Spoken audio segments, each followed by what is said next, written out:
Eu, a Patroa das Crianças foi e continua sendo uma das séries mais aclamadas do Brasil. Quem não lembra do Mike torturando seus filhos só pra provar que ele tava certo? E quem não ficou abismado com a cabeça grande, oblonga e anormal do Júnior? E quem nunca cantou a musiquinha do Bliquidu?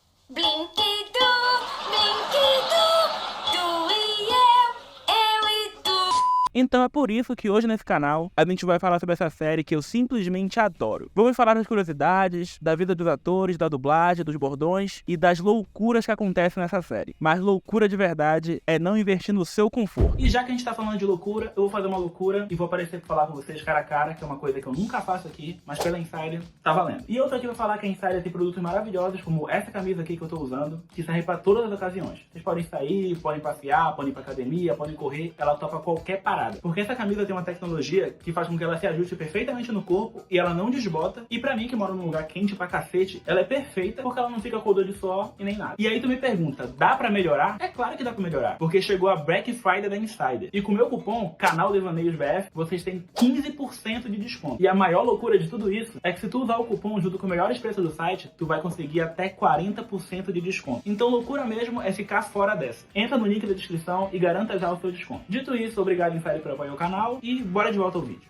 Eu, a Patroa das Crianças é uma série estadunidense que nos mostra a vida de uma família de classe média alta, quase normal na sociedade norte-americana. A série nos mostra o cotidiano dos Kyle, cujo patriarca é um sujeito excêntrico, que educa os seus filhos de forma inusitada e bem-humorada. E esse é o ponto alto e o diferencial da série. Mas ela também se destaca por mostrar o choque de gerações ao abordar as diferentes dinâmicas sociais vividas por pais e filhos ao longo do amadurecimento das crianças durante suas 5 temporadas, que duraram de 2001 até 2005. A produção discute constantemente temas como paternidade, papéis de gênero, masculinidade, envelhecimento e matrimônio. E esses são os principais temas dos melhores episódios da série. Então, dito isso, como deu pra perceber, esse vídeo aqui tá gigante. Deu trabalho pra cacete. Então, deixa um like nesse vídeo, se inscreve no canal, porque a gente tá com a meta de chegar em 20 mil inscritos até o final desse ano. E compartilha pra todo mundo que tu conhece, todo mundo que tu acha que vai gostar de ver esse conteúdo, porque a gente precisa chegar em bastante gente, porque como vocês sabem, eu tenho um editor que me ajuda a fazer esses vídeos, e ele tem família. E muito obrigado, amigo, pelo apoio. Então, bora fazer de tudo pra chegar em mais gente.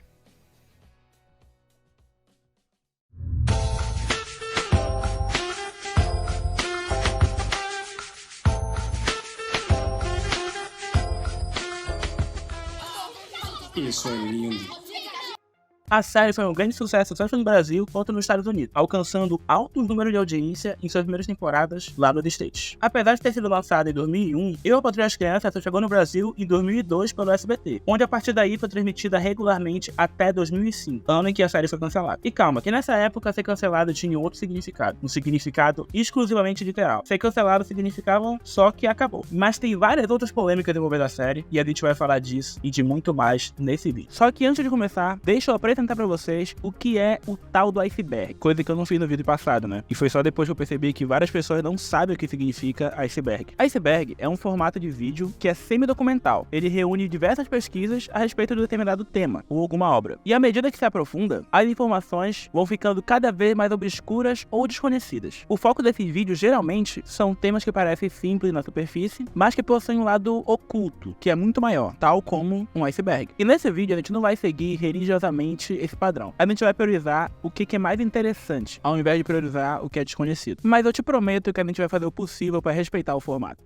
A gente sabe que a escolha do elenco foi certeira quando a gente não consegue imaginar nenhum outro personagem sendo interpretado por outros atores. Bom, com exceção da Claire, porque a gente meio que foi forçado a ver isso, mas a gente fala disso depois. Por enquanto, vamos recapitular os principais membros da família. E o primeiro, é claro, é ele, Michael Kyle, que dispensa apresentações. O cara é a alma da série. O Michael é interpretado pelo Damon Wayans, um dos pilares do grupo de irmãos mais bem-sucedidos em comédia em Hollywood, os irmãos Wayans, cuja produção marcaram época no início dos anos 2000, e elas são aclamadas até hoje, já que tudo que os caras tocam vira ouro. O Damon começou a fazer stand-ups em 1982, e a sua carreira na atuação começou em 84, numa breve participação no filme chamado Um Tira da Pesada. E esse longa, pra quem não tá lembrado, foi protagonizado pelo Ed Murphy, e nele o Damon interpreta o policial afeminado. Ele também teve destaque no Saturday Night Live, que é simplesmente o maior programa de sketch de humor e improviso dos Estados Unidos, até hoje. E o cara ainda por cima participou da premiada In Living Color, que embora não tenha dado as caras aqui no Brasil, foi uma série também de humor e sketch sketches, que foi muito importante para a história da TV. Lançado entre os anos de 1990 e 1994, In Living Color revelou diversos nomes conhecidos no mundo todo. E como exemplo, a gente tem o Jim Carrey, o Jamie Foxx, a Chiquena Crystal, que eu não sei falar o nome dela, mas ela é a mãe da Raven, na evidência da Raven. O Marlon Wayans, que é o irmão do Damon, que também é criador do show, que aqui é conhecido pelo seu papel no filme das Branquelas. E além disso, a gente também tem o Chris Rock, de Todo Mundo Odeia o Chris. E inclusive, aproveitando esse gancho, a gente também tem um iceberg de Todo Mundo Odeia o Chris aqui no canal. Então passa lá pra dar uma conferida, porque tá completinho, tá legal, e é o iceberg definitivo aqui do YouTube. Não tem nenhum igual. Mas voltando a falar do Damon, ele possui papéis fixos ao longo do show, além de ter roteirizado, dirigido e estrelado diversos episódios. E ele também criou alguns dos personagens mais icônicos durante a sua participação na série, que durou cerca de 3 anos.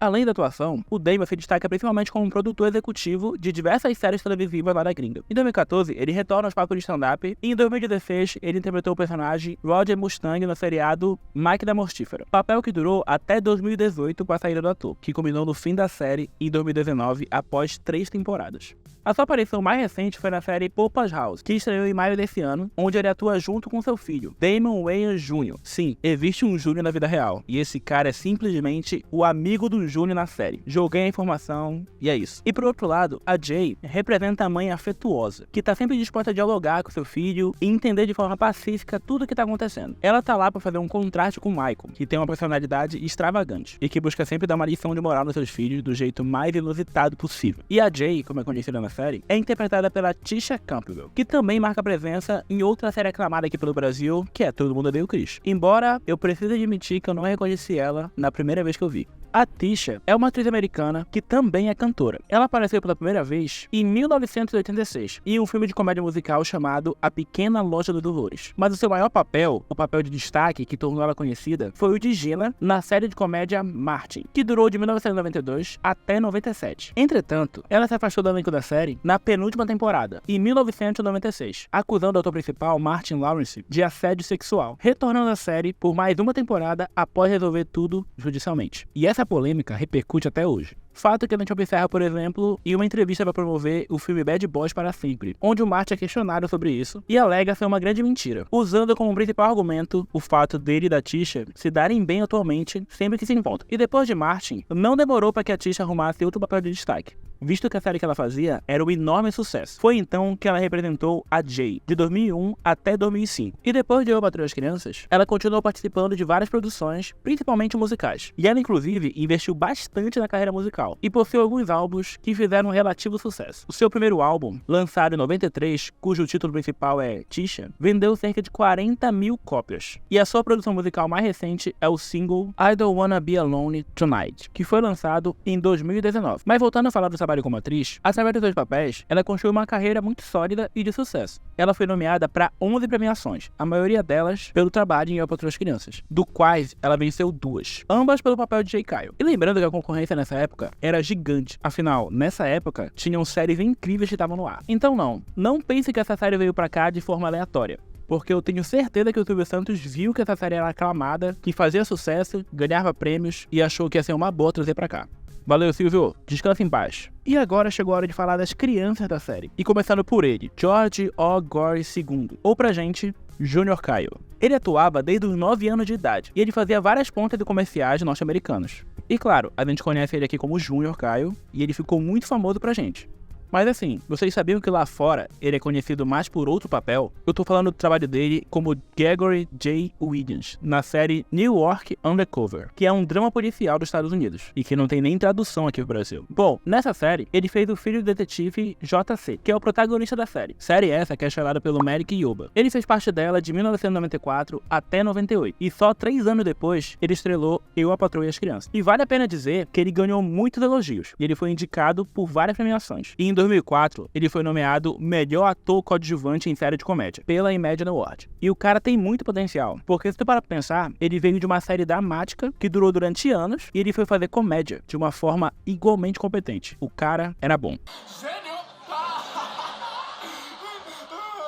Gênio! Tá legal, filho.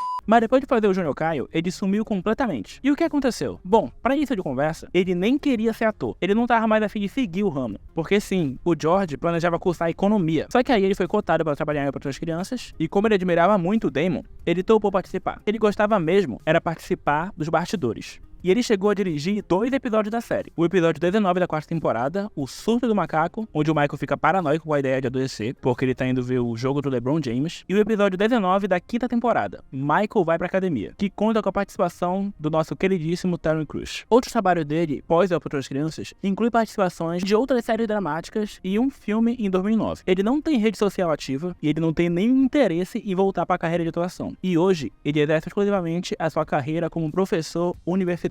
E outra atriz muito importante, pelo menos na primeira temporada, é a Jasmine Ray Cole, que fez a primeira Claire, ou simplesmente Jess, como ela prefere. Ela iniciou a carreira dela em 1995, quando deu voz a um filhote no filme Baby, aquele porquinho que passava na sessão da tarde. E depois de Eu, Patroa das Crianças, ela participou de alguns episódios de Todo Mundo Odeia o Chris. E caso tu nunca tenha reparado, sim, a Claire tava lá o tempo todo. Além de outras séries como Monk, que eu confesso que eu nunca assisti, porque eu não sei nem que série é essa, e The Office, onde ela faz uma personagem hilária naquele episódio do dia de levar as crianças no trabalho. Ela faz, inclusive, a filha do Stanley. E bom, recentemente, ela começou a ganhar mais papéis de destaque, como na série The Quad. E ela segue uma carreira muito próspera no mundo televisivo. E depois da saída dela, quem pega o papel é a Jennifer Freeman, que até então tinha feito participações pequenas em outras produções. E até hoje, ela é conhecida principalmente pelo seu trabalho como Claire, embora siga na carreira de atuação até hoje. E recentemente, ela celebrou o aniversário de 15 anos da sua filha. E adivinha, obviamente, o Instagram tá cheio de comentários sobre a Patroa das Crianças. E todo mundo tá fazendo referência ao ano que ela vai poder sair de casa, depois do castigo do Michael. O que certamente deve ter deixado ela confusa. Só que assim, ela não foi grossa com ninguém e nem falou que ia bloquear todo mundo, igual um certo cara aí. A Cad Kyle, que é a caçula da família, é interpretada pela atriz Park McKenna. E o papel dela na série é o mais conhecido dela até hoje. Mas ela possui algumas outras participações interessantes em clipes musicais, como por exemplo, Beautiful Lies, do cantor Yungblud. E além disso, ela participou de programas de TV, como por exemplo, no episódio de iCarly, onde ela faz uma participação no programa virtual deles. E ela se chama Kat, que é talvez uma referência a Cad. Não é possível, cara. E nesse vídeo aqui amaldiçoado de alguém que gravou diretamente de uma TechPix, vocês podem ver ela. Sério, mano. Que porcaria é essa aqui? Ah, tá, é de 2009, tá explicado. Então calma, eu vou procurar uma qualidade melhor aqui. Beleza, tá aí. Obrigada por ter vindo. Claro, o que eu vou fazer? Foi mal, Cad. E já sobre a sua vida pessoal, recentemente ela se tornou mãe. E em 2021, ela compartilhou via Instagram o nascimento da sua filha, a Hailey. E eu não tô falando do parto. O que é com ela? Por que tá com tanta dor? Tá dando à luz trigêmeo. É o primeiro. Inclusive, esse episódio aqui é onde ela pergunta de onde vêm os bebês. Eu quero saber de onde vêm os bebês. Bom, acho que agora ela descobriu. E bora falar do Franklin, que era o nosso pequeno gênio e namorado da Cad. Ele é interpretado pelo Noah Gray Cable. E assim, não é à toa que ele interpretou esse personagem, já que ele começou a tocar piano com 18 meses de idade. Claro, inicialmente era um piano de brinquedo, mas quando ele fez 4 anos, ele começou a tocar em pianos reais. E ele começou a participar de vários shows profissionais. Para tu ter noção, aos 5 anos, ele saiu em turnê pela Jamaica e logo em seguida pela Austrália. E nessa brincadeira, ele se tornou o músico solista mais jovem a performar uma orquestra no Sydney Opera House. E nesses outros lugares aqui, que eu não vou nem arriscar falar o nome. Eu só vou te falar que esses daqui são os principais. Só que esse moleque tocou em tudo que é canto. E eu aqui, sendo muito mais velho que ele, nunca fiz uma turnê, mas pelo menos eu lancei mais músicas, então se tu quiser dar uma olhada, entra no Spotify, pesquisa por Josias Júnior, o próprio chão, que tem um EP que eu lancei há um tempo. Eu não tô tocando atualmente, mas eu gosto muito desse trabalho, então se quiser ouvir, seja bem-vindo. Acho que eu só queria ser meu próprio.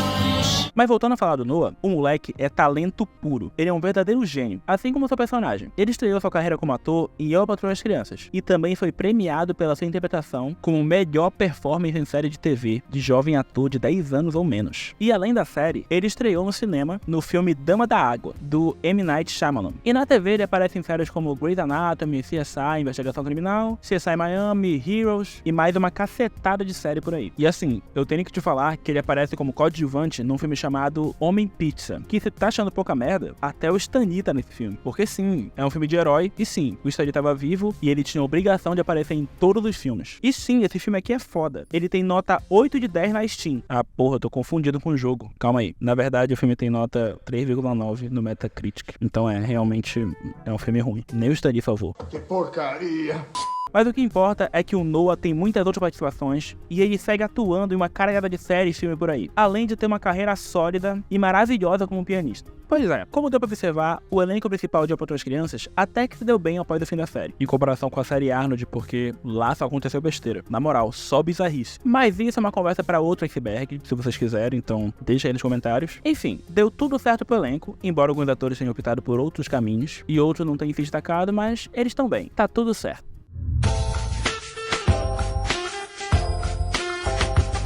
E aproveitando que a gente tá falando sobre o elenco e a sua vida pessoal, vamos puxar um gancho pra esse próximo tópico e falar dele, o nosso fanático religioso preferido, o Tony, ou Andrew McFarlane, que pra quem não tá lembrado, fez 2 personagens na série, o Tony e o Roger. Só que assim, recentemente, ele ganhou destaque no Portal de Notícias aqui do Brasil, simplesmente porque depois que ele viu o sucesso repentino do Vicente Martella, o Greg de Todo Mundo Odeia o Chris, o Tony achou que seria uma ótima ideia fazer o mesmo. Aliás, muitos atores flopados lá dos Estados Unidos tentaram fazer igual, mas aqui a gente vai falar do Tony porque a gente tá falando de A Patroa e as Crianças, então tem tudo a ver. A galera simplesmente percebeu que falar do Brasil, do povo brasileiro, tirar fotinha com a camisa da seleção, dá muita view, porque o brasileiro adora isso. E o Tony simplesmente postou uma foto com uma camisa escrito "Eu amo meus fãs brasileiros". E é aí que eu te pergunto, que fãs?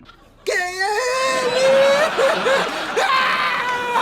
Alguém ainda é fã desse cara? Porque assim, uma coisa é o Greg de Todo Mundo Odeia o Chris, um personagem principal de uma série que é gigante no imaginário brasileiro. E outra coisa completamente diferente é o Tony. Não me entendo mal, o Tony é legal, mas ele é o Tony, né? O fato é que esses atores não têm ideia de como é que a série dele é vista aqui por nós brasileiros. E foi por isso que o Greg Martella ficou em choque depois de fazer a postagem dele, porque ele realmente não esperava que tivesse tanta repercussão. Talvez ele tenha pensado, pô, o pessoal vai gostar, mas tanta repercussão assim, eu acho que ninguém imaginou. É o mais perto que eu cheguei de me tornar popular. Mas assim, definitivamente são 2 situações diferentes. Primeiro que o Tony fazer uma postagem falando sobre o Brasil é equivalente a, sei lá, qualquer atriz que faz qualquer personagem em Todo Mundo Odeia o Chris fazer uma postagem. Almost 20 years ago, I did a few episodes of a show called Everybody Hates Chris. Eu nem sei quem você é.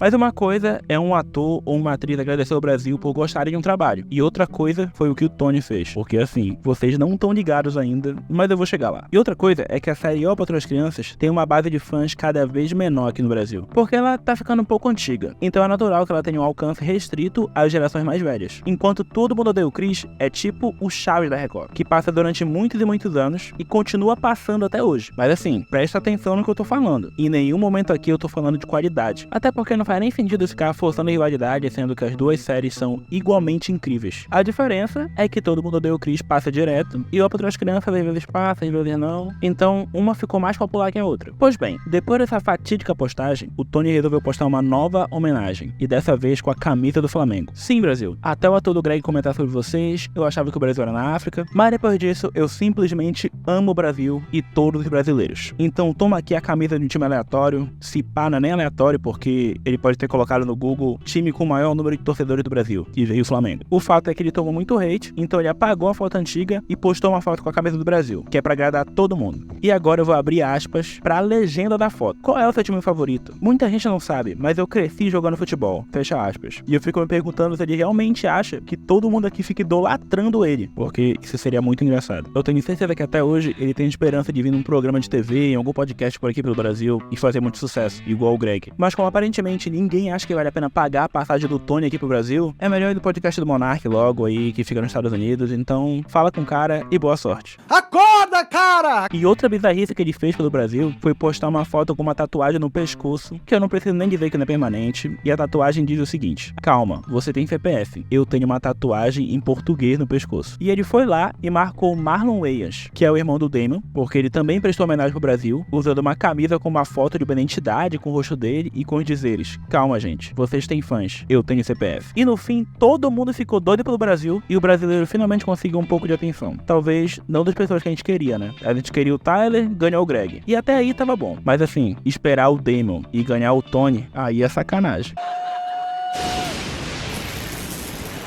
Todo mundo tá ligado que a atriz da Claire foi trocada da primeira pra segunda temporada. E antes da gente falar um pouco mais sobre isso, a gente vai falar da diferença das duas personalidades da personagem. Porque, embora ela seja a mesma personagem, a gente sabe que a Claire da primeira temporada é uma, e a Claire da segunda temporada em diante é outra totalmente diferente. Enquanto a primeira Claire é inteligente, tira boas notas, é dedicada e tem maior sensibilidade com os irmãos, a segunda Claire já é meio egoísta, vaidosa e até meio burrinha. E isso foi ficando mais intenso a cada temporada. E com o passar das temporadas, a Claire foi ficando cada vez mais diferente até ela não parecer mais a mesma personagem. E a gente vai entender um pouco sobre como a saída da Jazz, que é a primeira Claire, se relaciona com a mudança de personalidade da personagem. Mas primeiramente, o motivo principal da saída dela foi o rumo a qual o personagem se encaminhava. A mãe da Jazz acreditava que a trama possuía temas controversos, principalmente para uma criança de 12 anos. Sim, a atriz que fazia a Claire tinha 12 anos na época da série. A mãe dela teria se irritado com um episódio em que uma das amigas dela, que é adolescente também, fica grávida, que é exatamente o primeiro episódio da segunda temporada,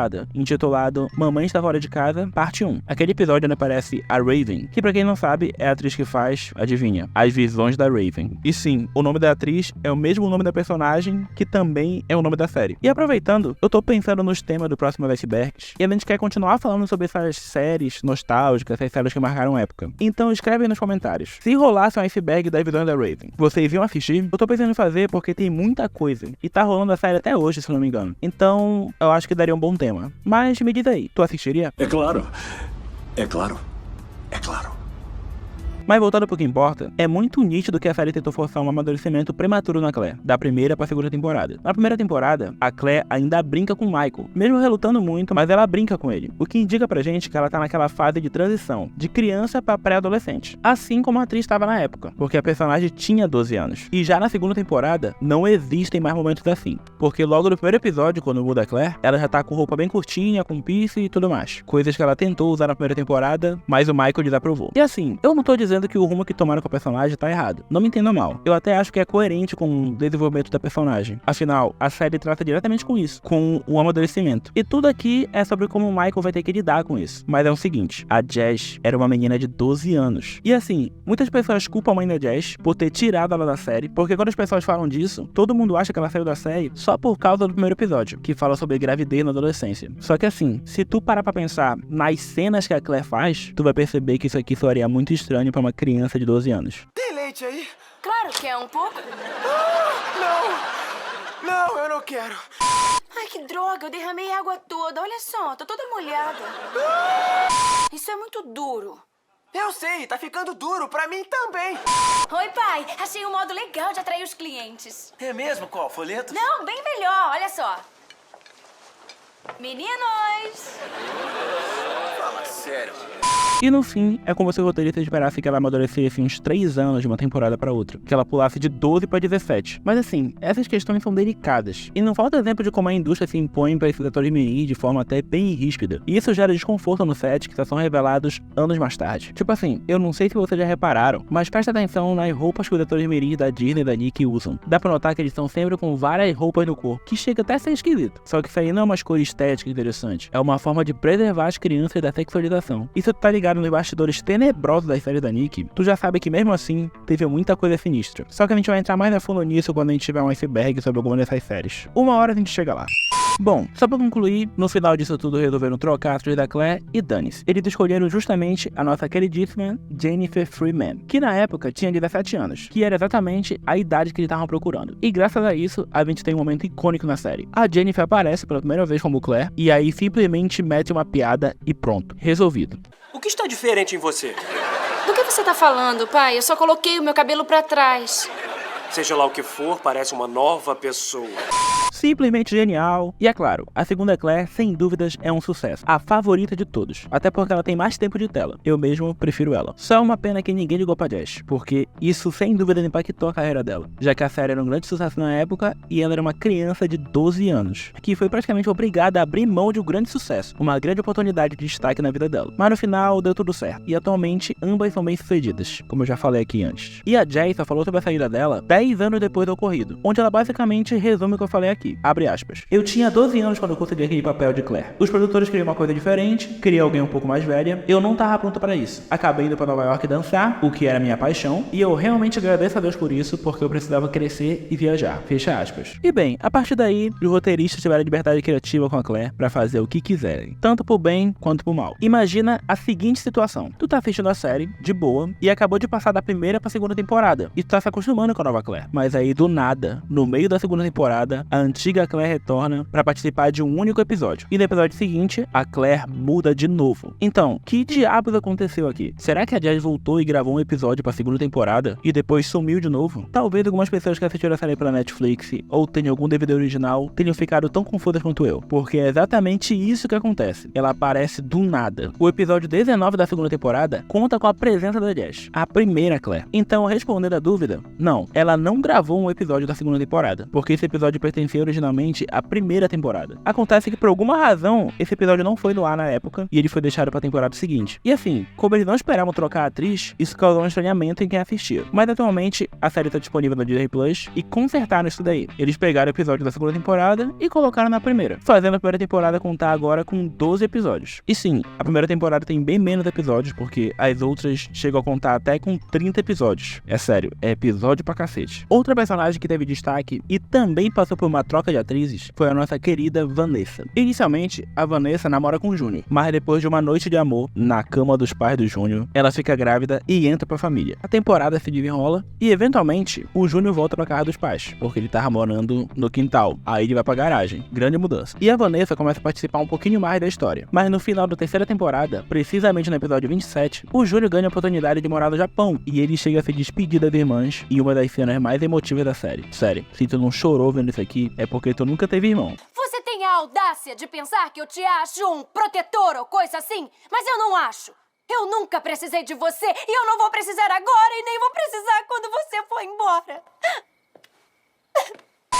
E o fato é que no fim desse episódio, a Vanessa e o Júnior estão sentados na cozinha e quando eles veem o Michael e a Jay, o Júnior fala que ele não vai morar no Japão porque a Vanessa tá grávida. E quando a gente vê o primeiro episódio da quarta temporada, a gente tem uma surpresa. A atriz da Vanessa foi trocada. E um fato curioso é que essa cena é toda refeita e a Jay e o Michael trocam de lugar na cena. Na primeira versão a Jay tá do lado direito, enquanto na segunda ela tá do lado esquerdo. E isso é muito engraçado. A personagem inicialmente era vivida pela Megan Gold e os produtores não explicaram a saída da atriz do mesmo jeito que fizeram com a Claire. Mas é claro que aqui vocês vão entender tudo. E o fato é que tudo leva a crer que ela saiu apenas por um motivo: a falta de tempo para gravar a série. Porque justamente nessa época, a atriz estava tendo várias oportunidades no cinema. No ano de 2003, ela gravou 2 filmes: Alguém para Eva e Corridas Clandestinas. E depois disso, ela continuou com várias gravações de filmes. Então, tudo indica que ela preferiu focar na carreira no cinema e como Vanessa ganhar muito destaque na série, ela acabou ficando com a agenda lotada. E ela preferiu optar. E ela fez bem, porque ela tem mais de 20 filmes na carreira. Bem mais do que isso até. E de todos esses, o mais famoso é na infame saga Jogos Mortais, onde ela participou do 5º filme da franquia. E ela também fez Shazam 1 e 2, mas eu tenho certeza que ela quer esquecer isso aqui, então deixa quieto. E graças a isso, a gente tem a nossa segunda atriz, a Brooke Sudano. Sudano, que é um nome muito engraçado, e Brooke, que também é engraçado. Ela é filha de uma cantora vencedora de Grammy, a Donna Summer, e também do compositor Bruce Sudano. O fato é que a escolha foi muito bem-vinda, porque ela trouxe uma energia nova pro papel, e ela conseguiu equilibrar o humor e o tom maduro e responsável que uma personagem que lida com gravidez na adolescência precisava ter. E claro, ela tem muita química com o Júnior. Sério, eu acho realmente que essa atriz é melhor do que a outra, porque parece que eles se amam mais, parece realmente que eles namoram, tá ligado? E isso ajudou muito o público a não sentir a diferença. Então, foi perfeito. Sim, a gente também teve 2 caras fazendo o Dr. Boucher. Dr. Boucher é um médico da família Kyle, que no primeiro episódio da série, do episódio piloto, é feito pelo Wendell Pierce, que é um cara famoso lá fora, mas que pra gente não faz nenhuma diferença porque eu não conheço ele e eu acho que ele não fez nenhum papel conhecido. Mas no episódio 10 da temporada 2, ele é vivido pelo Anthony Anderson, que vocês conhecem de várias produções, como Todo Mundo em Pânico, Canguru Jack, Uma Madrugada Muito Louca, entre outros. E assim, não tem muito o que falar desse personagem, ele só é um médico, ele é terapeuta, ele aparece mais 2 vezes, eu acho. A gente nem ia colocar aqui no iceberg, mas aqui é informação, a gente fala de tudo. Se a gente tá falando de troca de ator, a gente vai falar até se trocar o figurante, só pra passar informação, beleza? Dr. Boucher, mano. Que se dane, Dr. Boucher. Sim, o Andrew McFarlane fez 2 personagens na série. Inicialmente, ele aparece como o Roger, o namorado da Claire, quando ainda era a primeira Claire. E isso acontece no episódio 9 da primeira temporada. Então sim, o Andrew fez casal com as 2 atrizes. Nesse episódio, a Claire coloca um livro na bolsa do Roger, fazendo com que ele vá na casa dela entregar o livro. E aí eles vão poder passar um tempo junto. Mas é claro, o Mike, sendo Mike, faz de tudo pra entreter o garoto de outro jeito. Eles jogam videogame, jogam golfe, eles praticamente começam a namorar. O que faz a Claire ficar com raiva e terminar o namoro com o Roger. E sendo assim, o Michael também termina com o Roger. É que eu pensei que eu senti... Foi loucura? Não, é claro que não foi. Então no episódio da segunda temporada, o episódio 11, intitulado O Hamster Morreu, aparece o Andrew de novo, só que agora como Tony, que é um fanático religioso que tá sempre envolvido em alguma situação cômica por causa da religião, ou do seu jeito besta de ser. Mas assim, o Tony é carismático, ele tem uma química incrível com a Claire, e com todo o elenco também, e isso faz ele continuar se mantendo relevante até o fim da série. Naquele episódio lá que ele tenta chamar a atenção de Deus com chapéu, é coisa de doido. Pra pedir favor.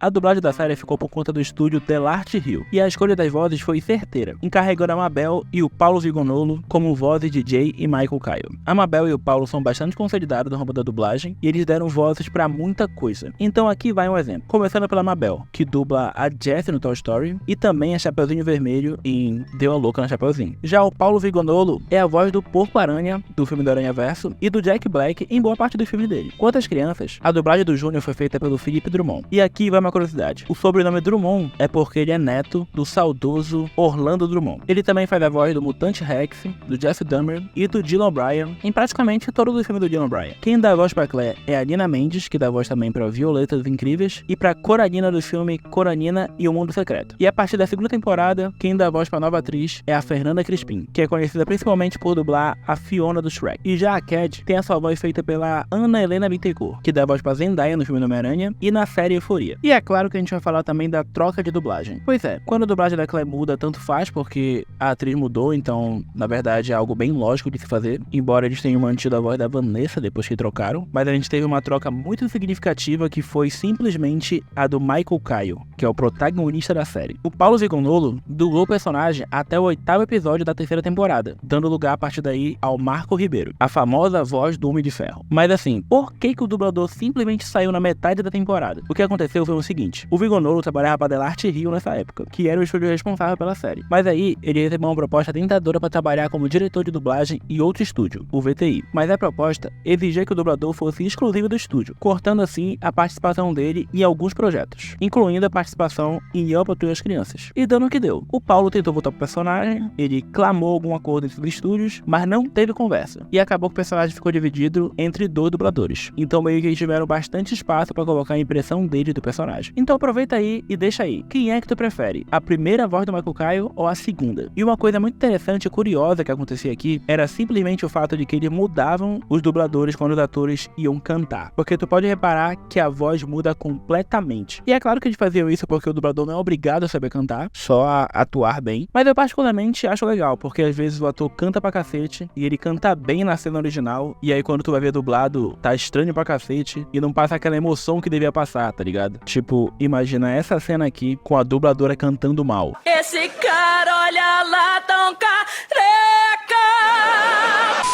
Eu, a Patroa das Crianças tem várias cenas icônicas e engraçadas de verdade, mas ela também é conhecida por seus bordões memoráveis, que contribuíram bastante pro humor e a popularidade da série. Quem não lembra da Jay dizendo tudo isso? Meu bem, você vai poder ter tudo isso, tudo.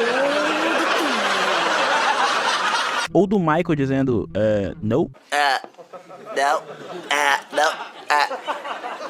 Não. Temos também o Frank dizendo, alô?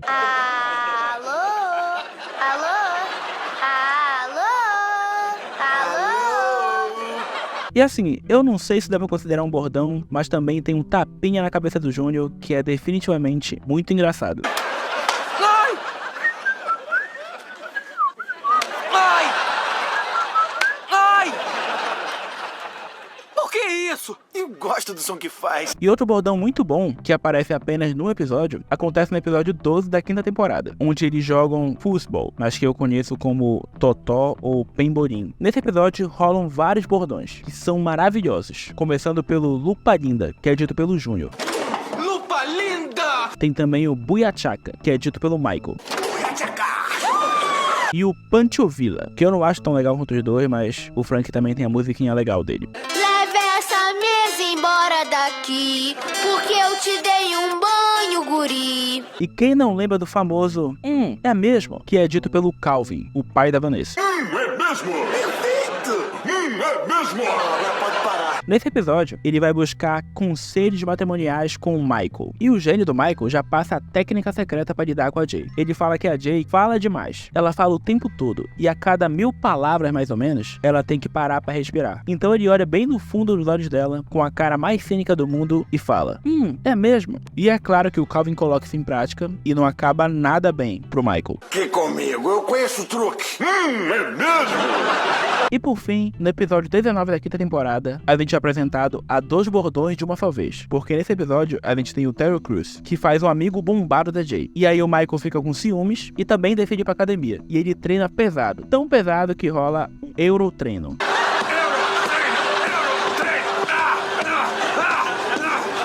E o Michael fica o episódio todo mareando pra tentar ficar igual ao Daryl Scott. E fica o episódio inteiro fazendo uma pergunta: O meu peito vai ficar igual ao seu? Sem dúvida. E como uma boa série de humor da época, Eu, a Patroa e as Crianças não podia deixar de contar com várias participações especiais. E só pra citar algumas, a gente conta com a presença do Kenan Wayans, o irmão do Damon, que aqui aparece como Kenan Kyle, o irmão do Michael. A gente também tem a Raven Simonet, que é a Raven, da visão da Raven, que aparece fazendo a amiga da Claire. Gary Coleman, como noivo da Cad e entregador de pizza. Shaquille O'Neal, interpretando ele mesmo. Anthony Anderson, o cara do Canguru Jack e do Todo Mundo em Pânico. A mulher que eu não sei falar o nome, que é a mãe da Raven, que aparece como uma corretora de imóveis. LeBron James, Michael Jordan, James Avery, simplesmente o tio Phil, que aparece como professor Takada. Taylor Lautner, simplesmente o Jacob de Crepúsculo, que aparece como um moleque que fazia bullying com Frank. E o Terry Crews, o nosso eterno Julius, que aparece como ex-colega da Jay e dono de uma academia.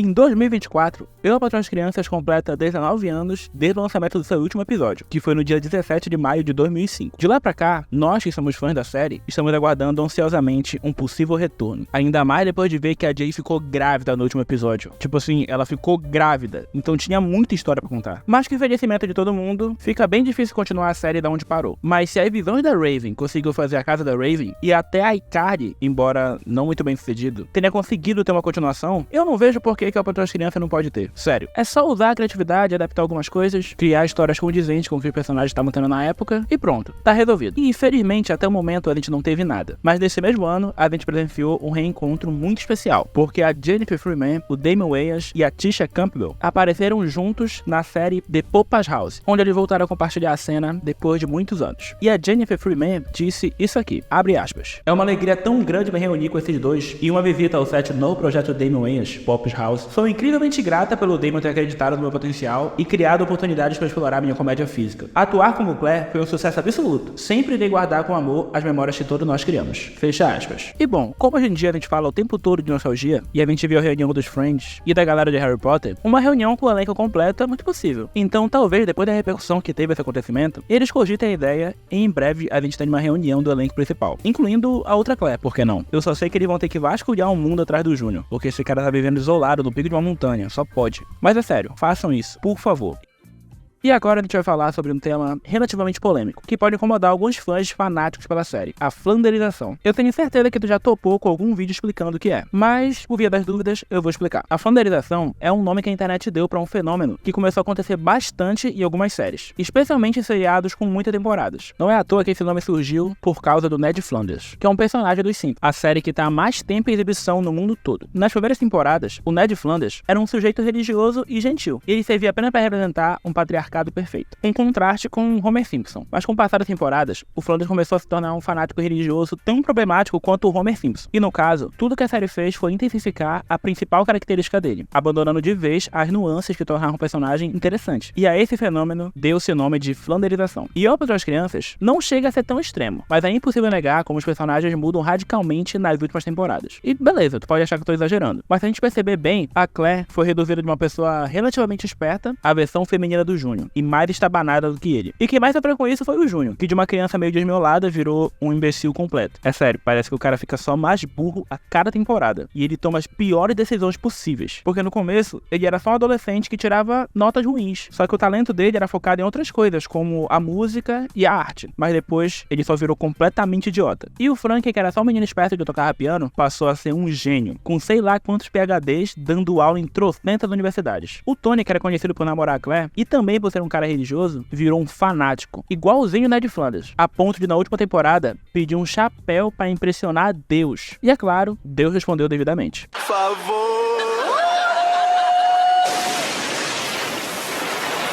E sobre os adultos, é difícil dizer se acontece com eles, mesmo que existam claras mudanças de personalidade, principalmente no Michael Kyle. Por exemplo, as humilhações que o careca faz com o filho dele começam a se tornar mais frequentes, e bora combinar que o Júnior não ajuda, porque é uma burrice atrás da outra. E outra diferença do comportamento dele é em relação a Claire. No primeiro episódio da segunda temporada, o Michael descobre sobre a gravidez da amiga da Claire porque ele acha um teste de gravidez na mochila da Claire. E no final do episódio, a Claire pergunta como é que ele sabia que o teste não era dela, e o Michael responde: Porque conheço a minha filha, acredito e confio nela.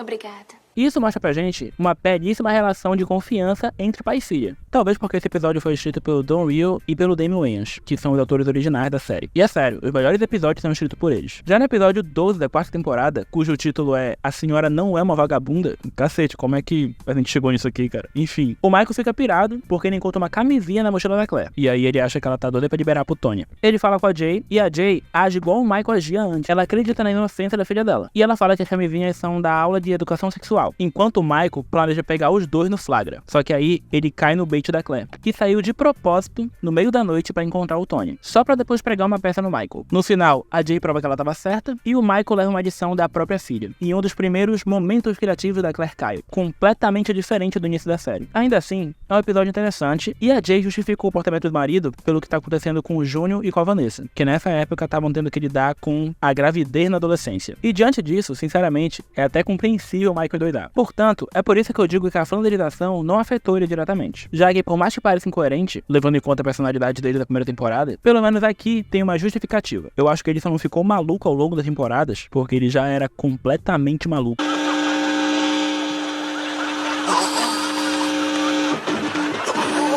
Mas a pergunta que não quer calar: por que esse negócio de flanderização acontece? A verdade é que é mais simples reduzir o personagem aos seus traços mais reconhecíveis do que pensar em mais camadas para eles. Quando a gente tem muitos nomes envolvidos na parte criativa de um projeto, essas características são as únicas obrigatoriamente preservadas. E sim, essa série aqui tem muitos escritores diferentes. Para exemplificar, no episódio, o Franken é só um menino inteligente que toca piano, e no outro, ele tá dando instruções para realizarem um parto na Vanessa. E aí no outro episódio, ele fala que ele não sabe de onde vem os bebês, porque convenientemente ele pulou algumas aulas para preservar sua inocência. Ou seja, o roteiro é uma montanha-russa de ideias, que muda de acordo com a necessidade de quem escreve, com uma única regra: preservar apenas o traço mais característico do personagem. E isso pode deixar a personalidade deles cansativa, previsível ou absurda. Por exemplo, o Júnior precisa sempre tomar decisões horríveis pro Michael poder ensinar uma lição pra ele, certo? Todos os episódios que tem o Júnior como foco são assim: é ele fazendo burrada e o Michael ajudando a consertar. Só que assim, na primeira temporada, o Júnior toma decisões idiotas, típicas de um adolescente, como fumar baseado ou fazer uma tatuagem. E na última temporada, agora ele é responsável por uma criança. Ele cria um filho e ele decide do nada viver de rap. E ele simplesmente assina um contrato que torna ele escravo do Bob Sean. Como assim, cara? Olha a magnitude da situação. Se a gente comparar as duas situações, é surreal. Isso aqui foi só um exemplo, mas tem muitas outras coisas. Mas enfim, não dá pra negar que até mesmo essas simplificações de personagens têm seu charme. Ou tu vai dizer que as burrices do Júnior não rendem cenas icônicas. Fora que, diferente de algumas outras séries, ainda existem momentos emocionantes, mesmo quando a gente fala das últimas temporadas. E é claro, tem muita loucura sim, claro que tem muita loucura, mas são quase 30 episódios por temporada. Tu queria o quê? Só de não ter ficado ruim, já tá bom. E no fim, até que a série não saiu tão prejudicada assim, ela manteve consistência e a criatividade, provando que não é sempre que a flanderização consegue arruinar uma obra.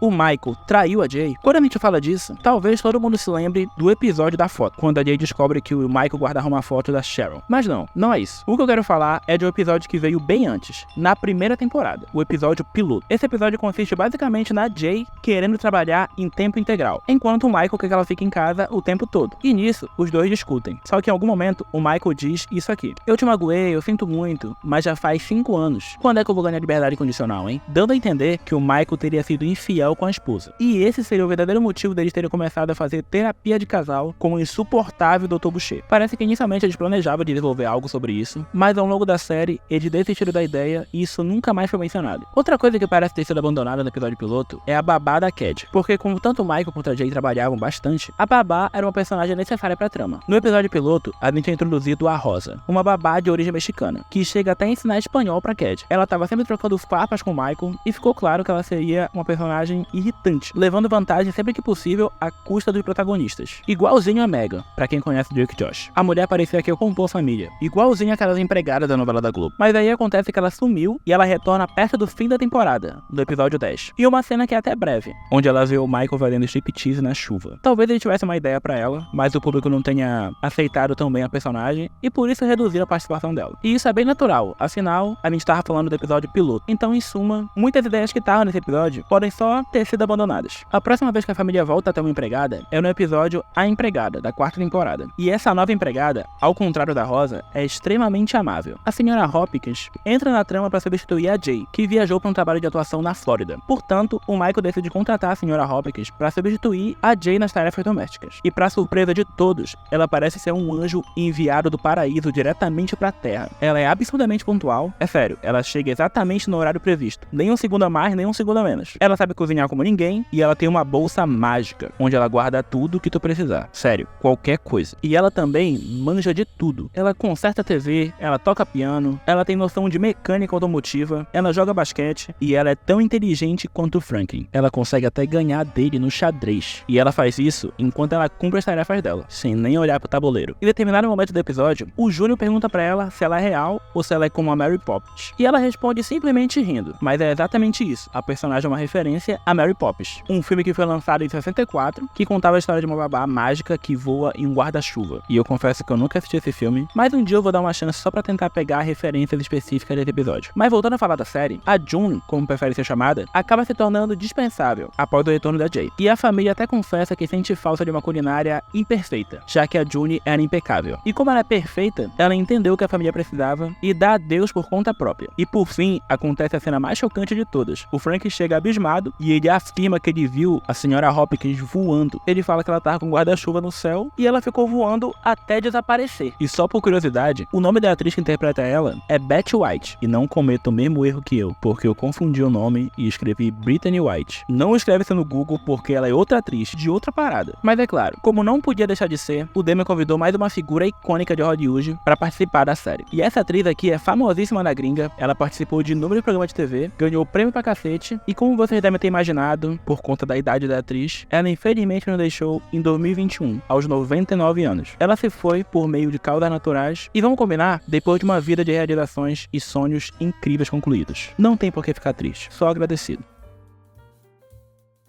Quem acompanha animes já tá acostumado com o termo filler, que é um termo que a gente usa para falar de um episódio que não avança na trama. O que quer dizer que esse episódio existe, mas a narrativa central desenvolve apenas aspectos secundários. É uma jornada paralela. Nos animes em geral, isso é muito útil porque o anime, ele tá adaptando quadrinhos. Quadrinhos esses que estão sendo lançados ainda. E às vezes acontece do desenho se aproximar do quadrinho. E caso isso acontecesse, os produtores iam ser obrigados a terminar a transmissão para aguardar a criação de mais material base. E para evitar esse tipo de coisa, os episódios filler são essenciais, porque ele permite que o autor ganhe tempo para continuar desenhando novas páginas no mangá. E bom, isso também acontece com as séries, embora não seja tão comum. A gente vê isso em Friends, a gente vê isso em Breaking Bad, naquele episódio infame da mosca, episódio esse que ninguém gosta. Em geral, ninguém vai muito com a cara de filler. E para agravar ainda mais a situação e para as crianças, esse episódio filler, na verdade, são 2 episódios seguidos ainda por cima. E eles seguem um típico episódio de flashback. E acontece que muitas pessoas pensam que o episódio 20 e 21 da terceira temporada, o intitulado escurinho vazio é o final da série, porque o Michael e a Jay estão sentados lá, eles ficam conversando sobre todo mundo, e eles relembram quanto a Claire é distraída, o Júnior é burro, etc. Esse episódio é bastante parado, porque eles ficam num cenário só, e eles ficam pegando cenas antigas pra ficar passando, e é estranho para eu pensar que esses episódios parecem um react. É sério, se a gente forçar muito a barra, parece um react. E isso foi feito aqui mais pra economizar orçamento. Mas como hoje a gente tem o streaming, e a gente pode ficar pulando episódio, eu tenho certeza que todo mundo pula esses episódios. A menos que a pessoa seja muito fã e ache muito legal ficar vendo os personagens relembrando momentos. Mas, sinceramente, 44 minutos seguidos de react é sacanagem até se tu for o Casemiro.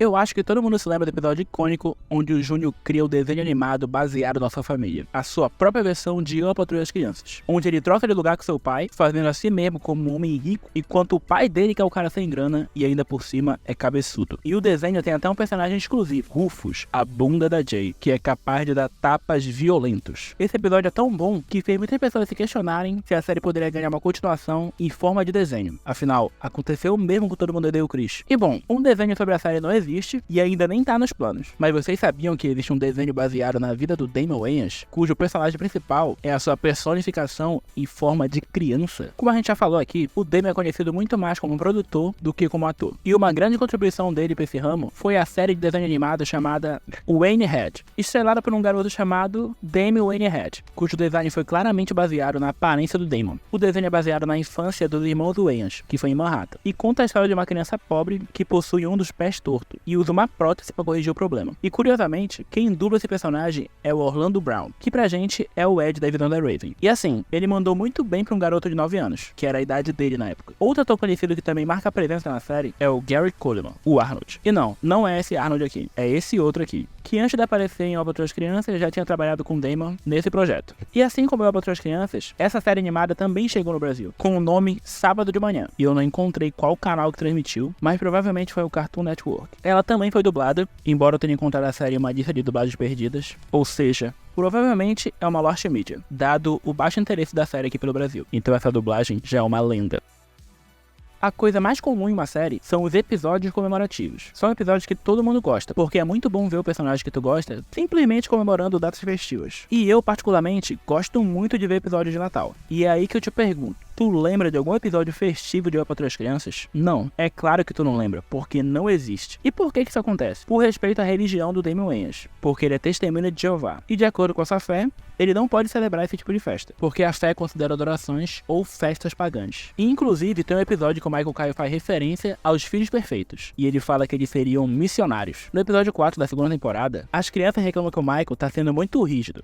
Então ele convoca uma reunião de família, onde todos discutem como é que a família deveria ser, sem represálias. O Júnior fala que um pai legal seria um rapper, a Claire fala que o pai perfeito seria um empresário de uma boy band, e a Cad acha que o Michael deveria ser um dragão azul, que é muito parecido com Barney da TV. O Michael faz questão de estragar toda a fantasia dos filhos e compartilha seus pensamentos sobre os filhos perfeitos. Mas aí todo mundo fala pra ele que essa ideia podia dar muito errado. Então eles concordam com uma trégua. E nesse episódio, o Michael faz um comentário que eu não sei como é que é adaptado em português, mas ele acredita que os filhos deveriam distribuir o The Watchtower, que é uma famosa revista dos testemunhas de Jeová dos Estados Unidos. E assim, eles iam ser mais obedientes e perfeitos. Ou seja, ele deixou bem claro que ele gostaria que os filhos fossem da mesma religião. Então sim, a crença do Damon influenciou bastante na forma como Eu, a Patroa e as Crianças aborda temas familiares. E como ele foi um dos criadores da série, ele pode ter optado por evitar episódios específicos sobre os feriados, porque pra ele, esses episódios têm conotações comerciais ou celebrativas. E a série focou então nas dinâmicas familiares.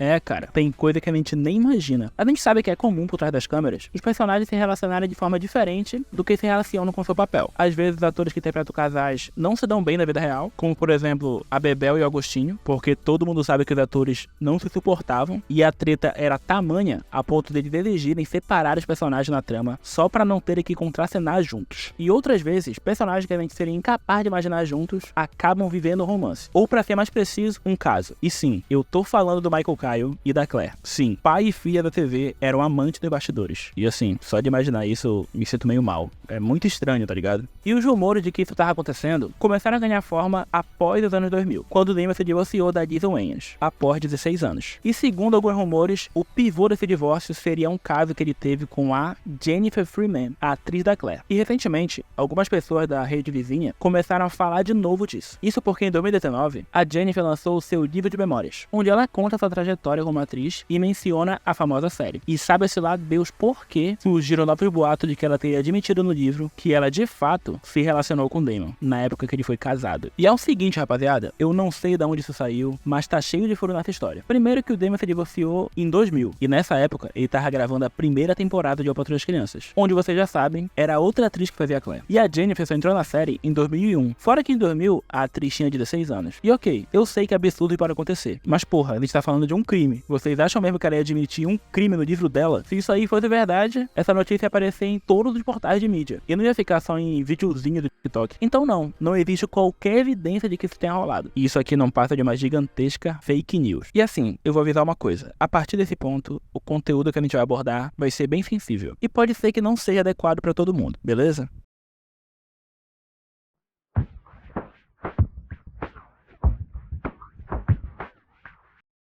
Bom, se você, assim como eu, nunca entendeu as imitações aleatórias do Michael, que mais pareciam que ele tava tendo um AVC, isso é porque, na realidade, ele tava imitando o conhecidíssimo comediante chamado Bill Cosby, que é um nome de incrível sucesso lá na gringa. E tanto o Michael quanto o Damon admiram bastante essa figura. Afinal, ele é conhecido como o pai da América. Cosby é famoso por ter atuado em inúmeros stand-ups, onde ele contava a história da sua infância. E ele se destacava dos outros comediantes pela ausência de piadas envolvendo questões raciais, que era um padrão na época entre os humoristas negros, o qual o Cosby era a exceção, embora ele fosse plenamente consciente dessas causas. E o Damon, inclusive, fala que o Cosby é uma grande referência pra ele e pro formato da série em si. Ele falou pro Chicago Tribune, o maior jornal de Chicago em 2001, exatamente essas palavras, abre aspas. Claro, ninguém faz esse tipo de show como o Cosby, mas nós seguimos o estilo do Cosby. Nós neutralizamos a raça. Quando a gente tava moldando tudo, pensamos no que o Cosby fez de certo. Ele era uma figura inteligente nessa série. As crianças não podiam impor coisas a ele. As histórias possuíam uma universalidade máxima. E o tema principal era: eu não sou seu amigo, eu sou seu pai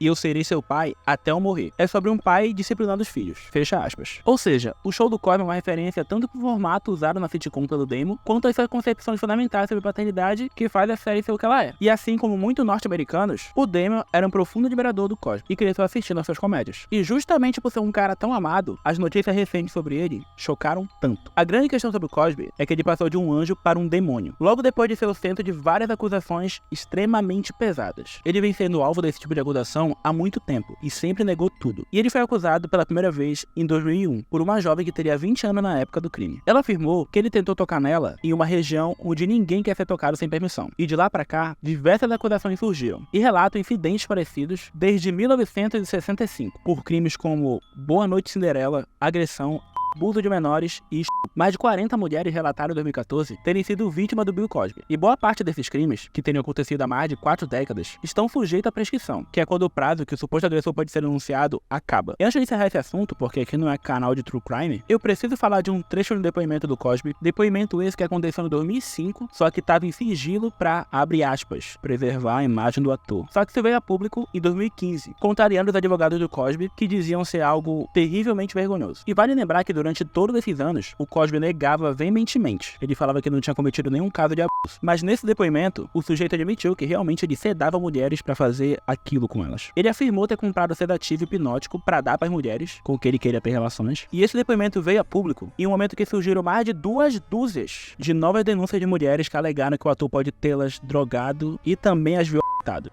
Por fim, ele foi considerado culpado por pelo menos 3 dos incidentes de assédio sexual. Ele foi condenado a 10 anos de prisão, mas devido a diversos erros na validação das acusações, o cara foi liberado. Mas novamente, os incidentes aconteceram há muitos anos, então por isso não afetaram ele tanto assim, judicialmente falando. Embora definitivamente tenha destruído a imagem pública do ator, que pagava de padrinho filantropo da América. Vários trabalhos da TV que teriam participação dele foram suspensos, ele teve uma turnê cancelada, e tudo que contava com qualquer participação mínima dele foi bombardeado bombardeado por protestos. E isso, inclusive, fez com que a Disney retirasse uma estátua de bronze do ator do parque da Disneylândia. E, infelizmente, o processo que levou ele a admitir a culpa por drogar mulheres, que estava sob juramento, foi encerrado com um acordo extrajudicial, cujos detalhes não foram divulgados, mas digamos que o cara tem fundos, se é que vocês me entendem. E é nesse contexto que o Damon se meteu no meio da polêmica. No auge do burburinho, em 2015, ele fez comentários polêmicos sobre as acusações do Cosby e uma participação que ele fez na rádio chamada The Breakfast Club. Ele disse, abre aspas, se fosse a minha filha, eu então teria matado Bill Cosby. Mas analisando tudo mais calmamente, eu só não consigo acreditar nisso. Pra mim, é uma busca por dinheiro. Fecha aspas. Ele também disse que é estranho várias mulheres terem demorado tanto pra falar, pra denunciar a história. E ele ainda mandou um, abre aspas, algumas delas, sério, não dá pra estuprar. Eu as olho e penso, não, ele não ficaria com ela. Fecha aspas. E obviamente o ator foi duramente criticado por essa defesa, que nenhuma pessoa sã faria. Ninguém teria coragem de falar uma besteira dessa. E ele se defendeu no Twitter, abre aspas, parem de distorcer minhas palavras e assistam a entrevista inteira antes de me condenarem. Fecha aspas. Como se precisasse distorcer alguma coisa pra ver algo problemático aqui. Ele ainda postou o trecho da entrevista inteira, em que ele dizia, abre aspas, e é por isso que meu coração vai para elas, as vítimas. Para qualquer uma que foi abusada por Bill Cosby, eu sinto muito e eu espero que tenha justiça. Fecha aspas. E assim, era o que ele devia ter falado desde o início. Ou pelo menos ter prestado algum respeito. Porque assim, ele tá falando aqui de possíveis vítimas de abuso sexual, tá ligado? Definitivamente, não é um tema onde a gente usa o termo vadias ou p***as inestupráveis, tá ligado? Porque ele usou um termo em inglês que significa basicamente isso. E assim, mesmo se tu acreditar na inocência do Cosby, não dá pra te falar uma merda dessa, né? E assim, pra deixar bem claro aqui, eu gosto da série, eu gosto pra caramba da série, senão esse vídeo não tava no ar. Só que não tem como ignorar uma parada dessa, porque o Damon é criador, a série foi criada por conta do Bill Cosby, em homenagem ao Bill Cosby, tá ligado? E eu acho que o pessoal pegou no pé dele, e deveria pegar mesmo, porque ele foi muito insensível, falou um bocado de besteira. E eu acho que dá pra resumir a falta de respeito no uso desse termo.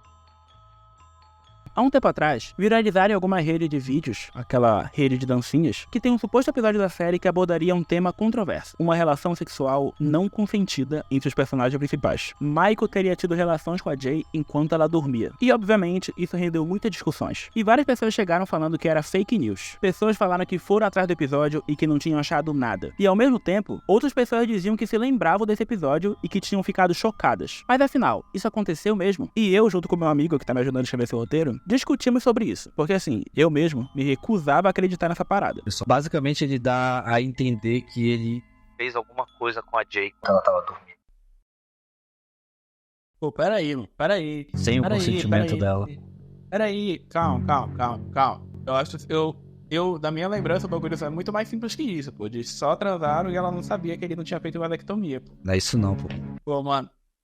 Peraí, não. Bora assistir aqui. É isso, pô. Bora assistir aqui, bora ver. E depois a gente pesquisou, e sim, por incrível que pareça, isso não só possivelmente aconteceu, como é o que teria gerado a gravidez da Jay no último episódio. O episódio em questão é a história do V, cuja trama consiste em a Jay tentando convencer o Michael a fazer vasectomia, depois de uma notícia que ela viu de uma mulher que teria dado à luz aos 67 anos. E mesmo que seja muito mais simples que o Michael faça a cirurgia, mais simples pra ele do que pra Jay, ele se recusou a fazer, por temer que isso afetasse a masculinidade dele. E como forma de protestar, a Jay faz greve de sexo. Acabou, não tem uma relação sexual enquanto não fizer a vasectomia. O episódio avança no tempo e em outro dia, a Jay questiona o Michael se ele teria feito algo com ela enquanto ela dormia, porque a camisola dela estava levantada e ela sentiu que estava se virando a noite inteira. E o Michael responde em tom irônico dizendo que é muito estranho porque ele também teria acordado sem cueca. Mas o Michael se justifica dizendo que ele não fez nada com a Jay, que ele apenas espiou e tirou umas fotos. Acontece que um tempo depois, após muita enrolação do Michael, a Jay fala que ela vai fazer a cirurgia. E o Michael, que estava arrependido, tenta impedir, mas já é tarde demais, porque a Jay descobre que ela estava grávida. Então, apesar de negar ter feito o ato com a Jay, enquanto ela estava inconsciente, ela ainda assim engravidou, o que pra muita gente é indício de que rolou alguma coisa, e de que o Michael realmente abusou da Jay. De qualquer forma, mesmo que ela tivesse grávida antes e que não tenha rolado nada em si, a gente pode combinar que essa piada envelheceu mal pra cacete, e toda aquela ideia de fazer uma sketch sobre abuso é totalmente deplorável. De qualquer forma, as atitudes do personagem nesse caso são muito questionáveis e parece realmente que ele seguiu os passos do Cosby, até demais. Por fim, é bem estranha a ausência dessa cena, em específico em boa parte dos vídeos do YouTube, porque a gente não acha essa cena com facilidade. Talvez a emissora ou o serviço de streaming que disponibilizou esse vídeo pra pessoa que subiu no YouTube tenham censurado essa cena. É o último episódio da série, e várias pessoas procuram ele, mas eu confesso que achar essa cena não é uma tarefa tão simples, porque ela foi devidamente censurada.